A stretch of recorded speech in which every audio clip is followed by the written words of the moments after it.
Okay, tithes and offerings po tayo. May inyo ang kapayapaan ng Diyos. Muli sa awat tulong ng Diyos ay nandito na naman tayo sa panibagong episode, mga kapatid, ng ating programa na pilit binabagsak pero bumabangon sapagkat nasa sa atin ng ating Panginoon Jesucristo ang dating landas. Muli mga kapatid, ang aming tampok ulit sa inyo ay isa na namang masaya at nakakatawa na pagsagot sa isang, na lang sabing mangmang o kulang sa research na si Pastor Jun Mariano dahil tinema niya yung celibacy. At wala namang aral ng Iglesia Katolika na bawal mag-asawa. Dahil sa 5.13 ng Galacia, tinawag tayo sa kalayaan, kaya kahit pari ka, pwede ka mag-asawa basta't aalis ka sa iyong tungkulin. Dahil ang bilin ni Apostol Pablo, 7.1 ng unang Korinto, sa mga lalaki, huwag mo nang hihipo sa babae. Pero kung hindi ka makapagpigil, abay mag-asawa ka, basta't tatalikod ka sa pagiging pari mo, sapagkat hindi naman pwede na during mass, no, kapatid na JV, mga kapatid, mga kababayan, buntis yung asawa, mga nganak, titigil yung mass. Kaya, mas mabuting sundin natin ang bili ni Apostol Pablo at hindi inventong aral ito, biblical ito. Ngayon, para makapagpasimula na tayo, magpre-pray sa atin si Pastor Jun Mariano, sapagkat siya ang maglilid ng ating prayer with tithes offering pa.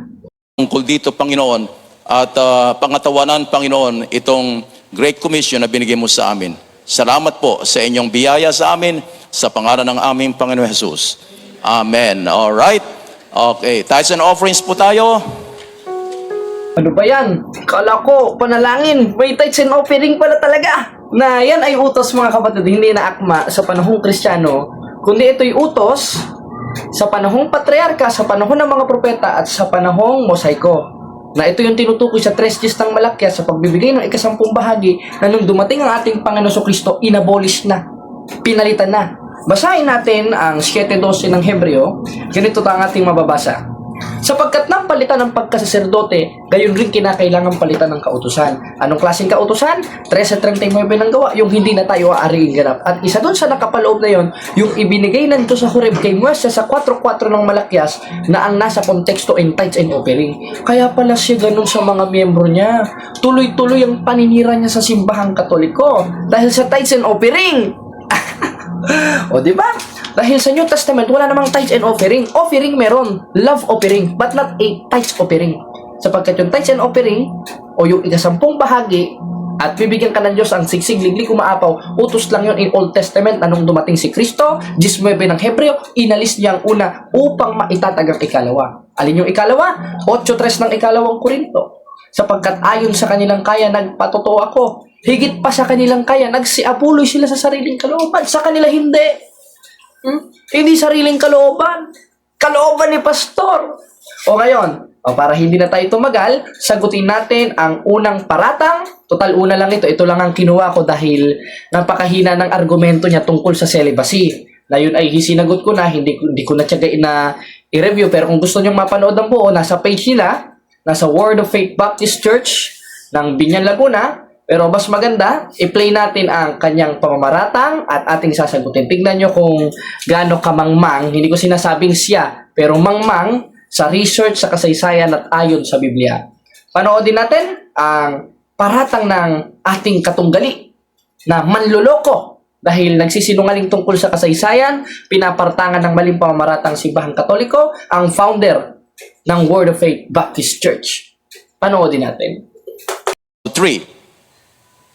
1 Timothy chapter 4 verse 1 to 3. Ngunit hayag na sinasabi ng Espiritu, nasa mga huling panahon, at yun po, yung pagkatapos maitatag ng Panginoon ng kanyang iglesia, maraming bulaang propeta nagsiligaw, tinitwist ang Bible, nagtatag ng kanilang sarili na relihiyon na ibang-iba sa turo ni Kristo at ng mga apostol. Kasama po dyan ang mga Katoliko.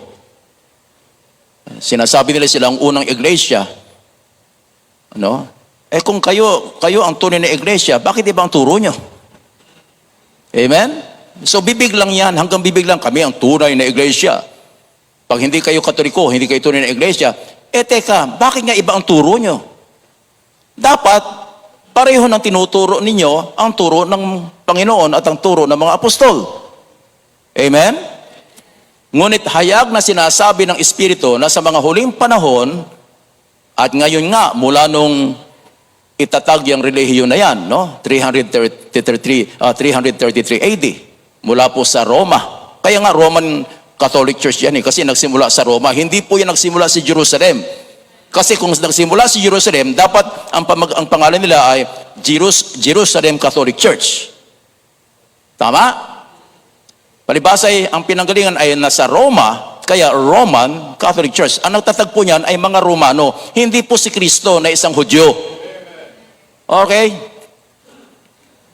Ngunit hayag na sinasabi ng Espiritu na sa mga huling panahon, ang iba'y magsisitalikod sa pananampalataya na mga kikinig sa mga espiritong mapanghikayat at sa mga aral ng mga demonyo. Ano daw po yun? Verse 2.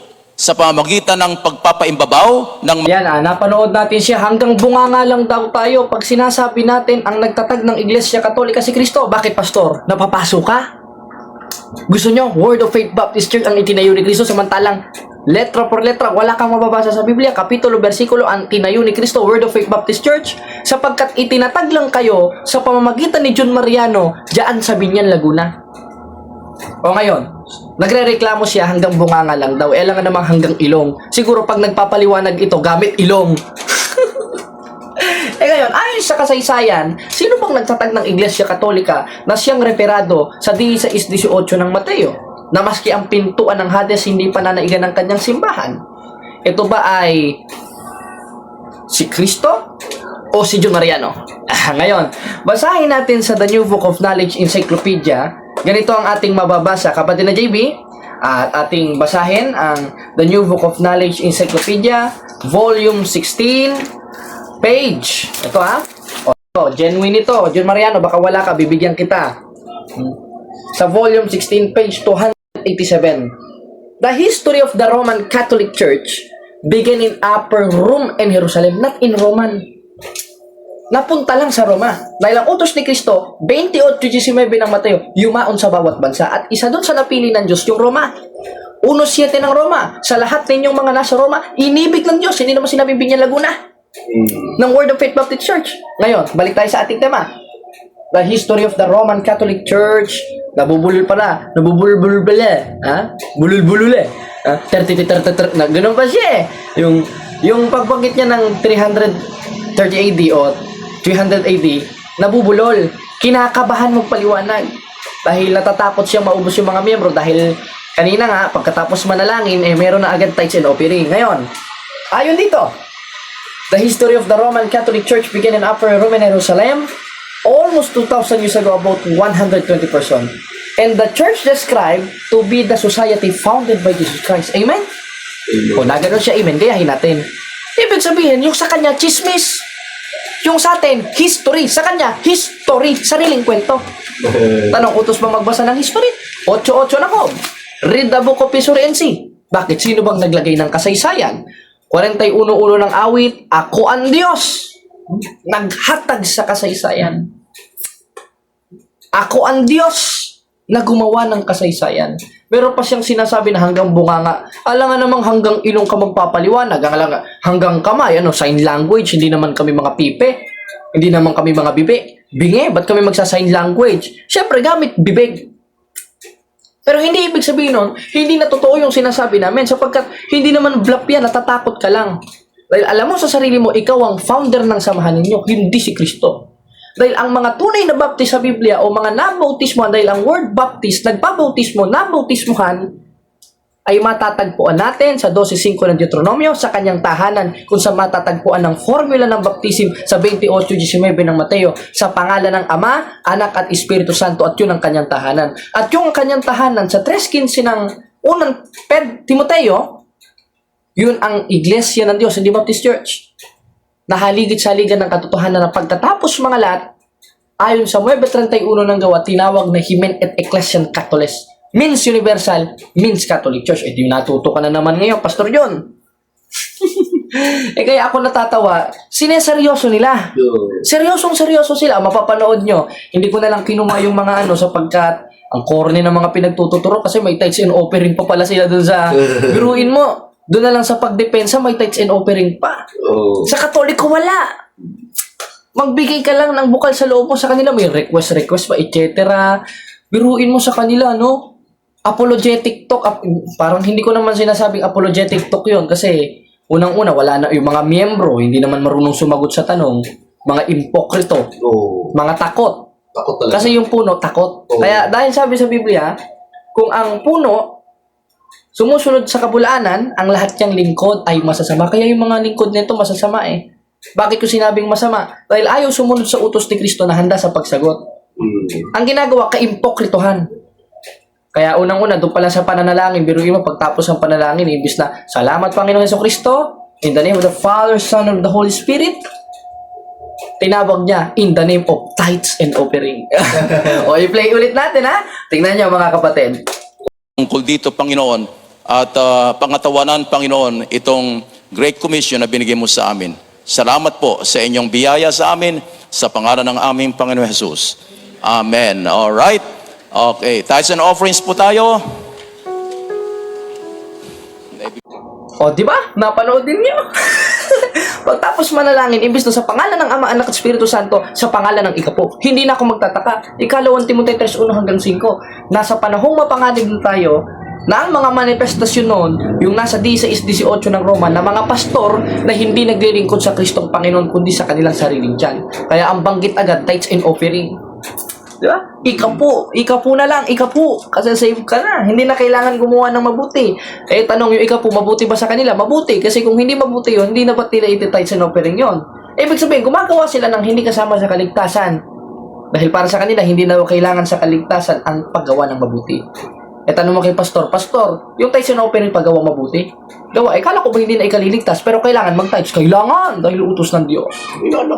Ninanakawan ng Diyos, pero may Diyos, may bank account. O, nasa YouTube natin, mga kapatid, ang explanation natin ngayon. Meron siyang sinabi, kung itinayo daw ang simbahang Katoliko sa Jerusalem, dapat Jerusalem Catholic Church. Marunong ka pa ba sa mga konsilyo? Marunong ka pa ba kay Kristo sa mga apostoles? Na tinawag yung mga iglesia ni Kristo ng una sa 9:31 ng gawa sa Spanish version na Iglesia Katolika Apostolika Romana. Ngayon, bakit pa tinawag na Roma? Kasi yung Roma, sa 1:7 ng Roma, inibig ng Diyos. At ang simbahan ay may otorisasyon na siyang itinayo sa Jerusalem sa Kapitulo 19 na anumang ipahintulot sa lupa, ipapahintulot sa langit. At isa sa manifestasyon noon, sa 22:1 ng Kawikaan, yung mabuting pangalan. Ano ba mabuting pangalan pagkatapos mangalat? At ang inibig ng Diyos sa 1:7 ng Roma, nasa Roma. Iglesia Katolika Apostolika Romana. Palibasa sa inyo, hindi mababasa sa Biblia. Word of Faith Baptist Church, Binyan, Laguna, Ironville. O, alam na namin ang ano ninyo, simbahan ninyo. At diyan kami totoka sa susunod. Tanda. Sa tapat nila tayo totoka sa susunod. Hingi tayo ng permit. At para yung mga niloloko nila dyan sa Ironville, maliwanagan. Ngayon, bakit daw hindi Jerusalem Catholic Church? Anong pakialam mo? Yun ang ipinasya ng simbahan na may otorisasyon galing kay Kristo na anumang ipahintulot sa lupa, ipapahintulot sa langit. At isa sa pinahintulot sa lupa na ngayon pinahintulot sa langit, yung pangalan ng simbahan sa 22:1 ng Kawikaan na siyang maiging piliin, kaya ayon sa 9:31 ng gawa, yun ay Iglesia Katolika Apostolika Romana. Ngayon, kung tayo daw ang iglesyang tinayo ni Kristo noong una, bakit daw iba ang turo natin sa turo ng ating Panginoon sa Kristo? Ipaniliwanag na natin. Dahil ang sinusunod natin, 28:19 ng Mateo hanggang 20, yung turo ng ating Panginoon sa Kristo sa 15 ng unang Korinto, sa pamamagitan naman ito, ligtas kayo. Yung mga turo ninyo ang kakontra ng Biblia. Biro nyo, Baptist Church, mo nabasa sa Biblia yan?